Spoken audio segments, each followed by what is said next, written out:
श्री गुरुचरित्र अध्याय 7 श्री गणेशाय नमः।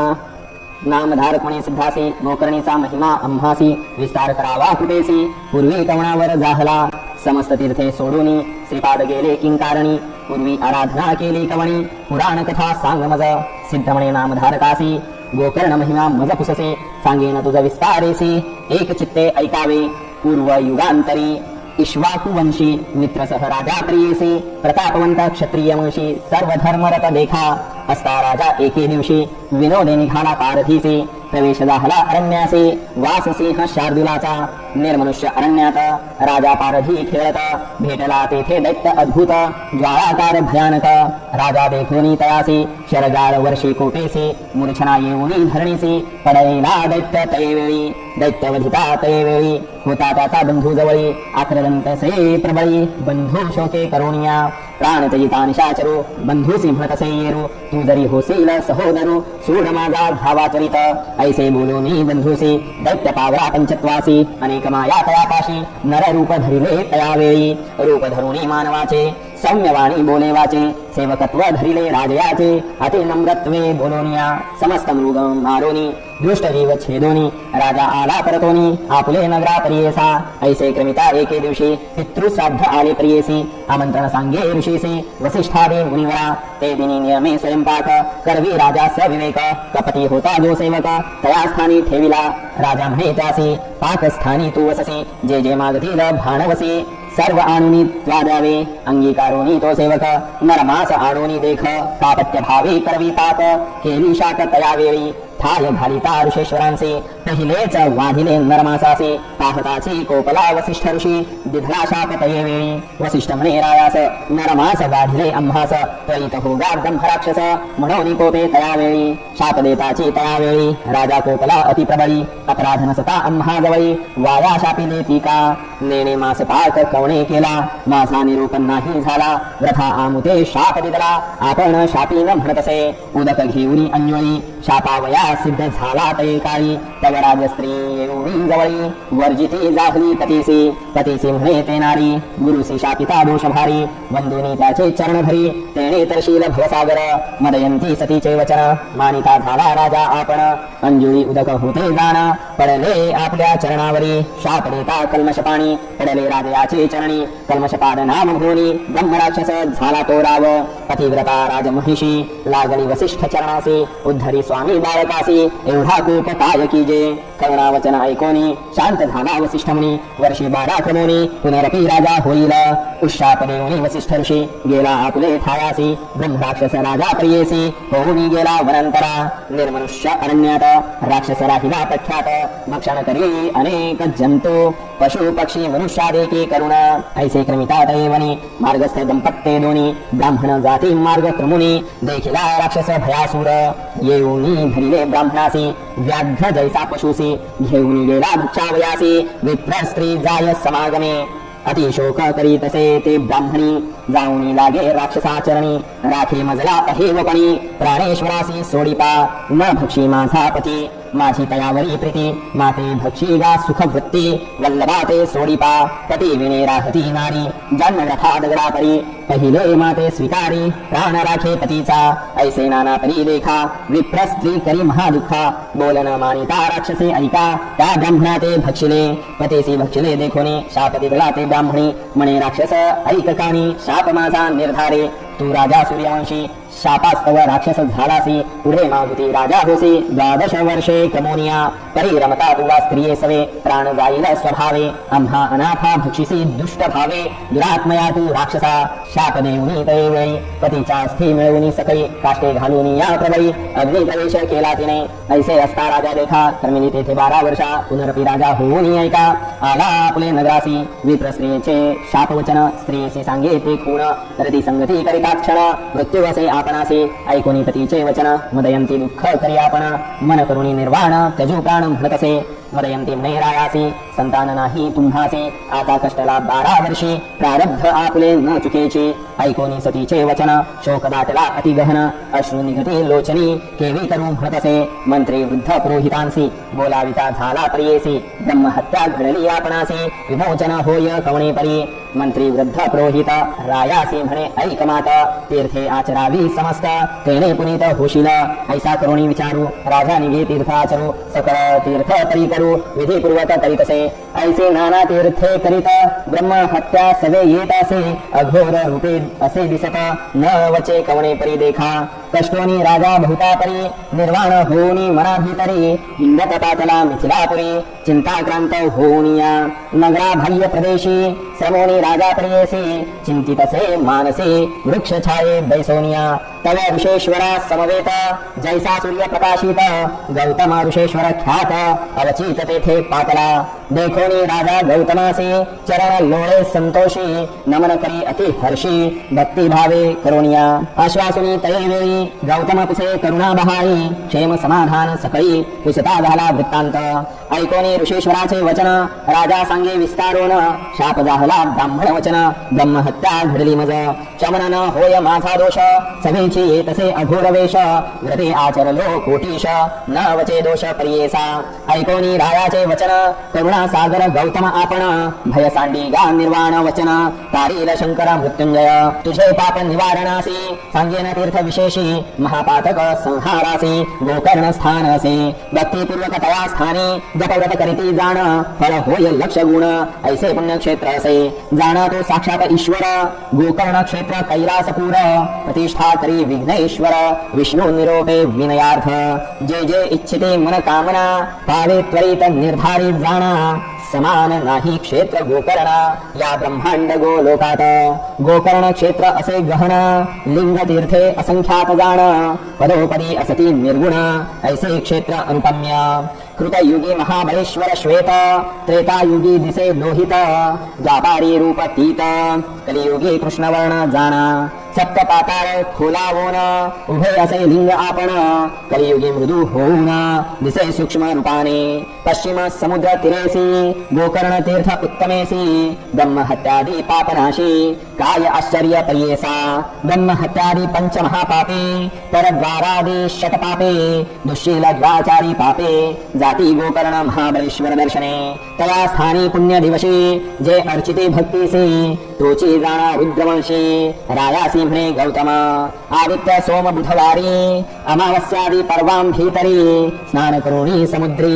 दान धर्म करावा शिवपूजा व्रत होम हवन जप ब्राह्मण संतर्पण किंचित करिता अनंत पुण्य म्हणे गौतम रायासी व्यतिपादादी पर्वणीसी सूर्य संक्रांतीचे दिवशी महाप्रदोष त्रयोदशीसी पूजिता पुण्य अगम्य असीत पक्ष माघ मासी शिवरात्री चतुर्दशी बिल्वपत्र वाहिल्यासी दुर्लभ असे त्रिभुवनात स्नान करुणी समस्त तीर्थे महाबळेश्वर लिंगार्थी पूजा करावी भावार्थी पातका व्यतिरिक्त होय जाणा ऐशा परी गोकर्ण महिमा प्रकाश केला ऋषी गौतमा राजा ऐकोनी अति प्रेमा उसता झाला तये वेळी राजा म्हणे गौतमेसी गोकर्ण स्थान महिमा निरोपिलेसी पूर्व कवण कवणासी साक्षी झाली असेल की म्हणे गौतम तये वेळी गोकर्ण क्षेत्र महाबळी जाणो आम्ही बहुकाई अपार साक्षी देखली असे गेलो होतो आम्ही यात्रे देखिला दृष्टांत विचित्र आले होते तेथे जनमात्र यात्रा रूपे करोनिया मध्यान्हकाळी आम्ही तेथे बैसलो होतो वृक्ष छायेते दुरोणी देखिले चांडाळीते वृद्ध अंध महारोगी विधवा आपण केशवपणी दिसे जैशी मुखमरणी क्षण क्षणा पडे धरणी प्राणत्याग करू पाहे ऐशी अवस्था चांडाळीसी आले वृक्ष छायेसी देह टाकिला धरणीसी त्याजू पाहे प्राणापुला प्राणी तजिता तये वेळी विमान उतरले तात्काळी शिवदूत अतुर्बाई त्रिशूळ खट्वांग धरुणी हाती टंकायुधे चंद्रभाळी चंद्रासारखी कांती केवळी किरीट कुंडले मिरवे कपोली चतुर्वर्ग येणे परी विमानी सूर्यासारखे तेज अति विचित्र असे विराज आले चांडाळी काज अपूर्व वर्तले तया वेळी आम्ही पुशिले शिवदूतांसे आले ती कवण कार्यासे दूत म्हणती आम्हासे आलो चांडाळीस न्यावया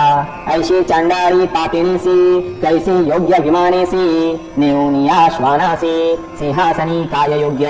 शिवरात्री उपोषण नाही केले दान आपण केले नाही देखिले यज्ञ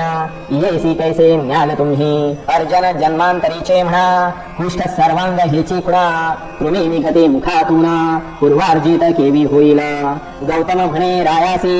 ऐसे पुसले दुतासी त्यांनी सांगितला अंधासी आद्यंत काही चांडाळीचा पूर्वी इचे जन्मस्थान ब्राह्मण कुळी जाहली कन्या सौमिनी नाम असे पूर्ण सोमबिंबा सारखे मुख अति सुंदर रूप ऐसे उपवर जाहली पितृगृहेसी न मिळे वर तिये सरसे चिंता करीती माता पिता न मिळे सुंदर वर तियेसी उन्नत झाली 10 वर्षी मिळवून एक द्विजासी गृह्योक्तेसी दिथली कन्या विवाह झाली यावरी होती तया पतीचे घरी क्वचित काळ येणे परी होती नारी परियेसा वर्थता ऐसे पुढे देखा तिचे पतीस झाले दुःखा पंचत्व पावला तात्कालिका विधी वशे करुणिया ऐकोनी तिचे माता पिता कन्या आपुले घरी आणिता पतीचे दुःख करी बहुता खेद करी ते नारी अति सुंदर पूर्व वयेसी मध्ये व्याखने प्रतिदिवसी चंचल होय मानसी पर पुरुषा ते देखोनी गुप्त रूपे क्वचित पायी जार कर्म करिता जाहले प्रकट जाहले तात्काळी गौप्य नोहे पातकासी ऐसे तिचे पातकासी प्रकट जाहले सर्वासी वाईत केले तयासी माता पिता बंधुरगादिका शंका होती पहिली तिसे निशंक झाली व्याभिचारासी प्रकट रूपी अहर्निशे रमू लागली नगरात तया नगरी एक वाणी रूपे होता अति लावणी पूर्ववयी देखोनी झाली त्याची कुलस्त्री तया शूद्राचे घरी वर्तत होती ते नारी ऐसी पापिणी दुराचारी कुलवैरी न बेचाळीस स्त्रिया नासती कामत्वे ब्राह्मण नासती हीन सेवे राज्य जाय द्विज क्षोभे यती नासे विषय सेवने शूद्रा सवे अहर्निशी रमत होती अधिहर्षी पुत्र गाहला तेसी तया शूद्रा घरी असता वर्गता ऐसे एके दिवशी उन्मत्त होनी परियेसी छेदिले वासरू आहारासी वेश म्हणून या पापिणीने छेदोनी वत्स परियेसी पाक केला विनयेसी शीर ठेविले शिंकेसी दुसरे दिवशी भक्षावया आपण धनीत मद्यपानी जागृत जाहली अस्तमानी वासरू पाहतसे भुवनी धेनु दोहावया लागी वत्स स्थानी असे मेष भ्रमित जाहली अतिक्लेश घरात पाहतसे शिरास व्यक्त दिसे वासराचे अनुतप्त होनी तया वेळी शिव शिव म्हणे चंद्रमौळी अज्ञाने ऐसे पापे घडली म्हणून चिंते दुरात्मणी तया वत्सा शिरासी निक्षेप केला भूमीसी पती कोपेल म्हणून परियेसी अस्ति चर्म निक्षेपिले जाऊनी सांगे शेजारी लोका व्याघ्रे भक्षिले वत्सासी ऐका रोदन करे समस्ता पुढे देखा पती पुढे येणे परी ऐसे कितीक दिवसावरी नांदत होते शुद्रा घरी पंचत्व पावली ती नारी नेली दुती यमपुरासी घातले तिसी नरकात भोग भोगी अति दुःखित पुनरपि जन्म चांडाळी जात उपजली ते नारी ऐका जाहली उपजताची आंधळी विद्रूपवर्ण जैशी काजळी माता पिता क्वचित काळी प्रतिपालिता माया मोहे ऐसे असता वर्तमानी सर्वांगी जाहली कुष्ठवर्णी पंचत्व पावली पिता जननी दरिद्री जाहली निराशय न मिळे तिसी वस्त्रान्न दुःख करी अति गहन ऐसे तिचे पूर्वकर्म झाले वृद्ध अति कष्टे ऐसे वर्तता माघ मासी लोक निघाले यात्रेसी महास्थान गोकर्णासी कलत्र पुत्र सहित देखा ऐसे महाजना समवेत चांडाळी गेली याचित सर्व भिक्षुक बहुत तया समागमे जातसे येणे परी गोकर्णासी चांडाळी पातली सायासी करवोरंबुनी महाजनांसी दीक्षा मागे करुणावचने येणे परी मार्गात चांडाळी असे याचित ते दिनी शिवरात्री असे व्रत कोणी न घाली भिक्षातिसी पूजेसी जाती सकल जन त्याते मागतसे आक्रंदोन एक म्हणती हासोन उपवास आजी अन्न कैचे हाती होते बिलमंजरी ते घातले तिचे करी हुंगोनी पाहे येरी भक्षण वस्तू नव्हे म्हणे कोकोनी टाकी ते अवसरी जाऊनी पडली लिंगावरी रात्री असता अंधकारी अलभ्य पूजा घडली तिसी कोणी न घाली ती भिक्षा तिसी उपास घडला ते दिवशी पूजा पावली ते शिवासी बिल्वमंजरी शिवमस्तकी पुण्य केले इने आजी उपवास शिव तिथी काजे बिल्वपत्रे ईश्वर पूजे घडले रात्री जागरण त्या पुण्ये करुणीचे पाप गेले शतजन्मीचे ईश्वरासी प्रेम येचे म्हणून पाठविले आम्हासी ऐसे म्हणते शिवदूत तेवरी शिंपित अमृत दिव्य देह केले त्वरित घेऊन गेले शिवलोका ऐसे गोकर्ण ऐसे स्थान गौतम सांगे विस्तारून राजयासी म्हणतसे सगुण त्वरित जाई गोकर्णासी ऐकोनी गौतमाचे वचन राजा म्हणी संतोषोन पावला त्वरित गोकर्ण पापा वेगळा जहला जाणा ऐसे पुण्य पावन स्थान म्हणून श्रीपाद राखिले आपण सिद्ध म्हणे ऐक कथन नामधारक एक चित्ते येथे श्री गुरु चरित्रामृते परमकथा कल्पतरो श्री नरसिंह सरस्वत्युपाख्याने सिद्ध नाम धारक संवादे गोकर्ण महिमा वर्णनम नाम सप्तमोऽध्यायः श्री गुरुदत्तात्रेयार्पणमस्तु श्री गुरुदेव दत्त।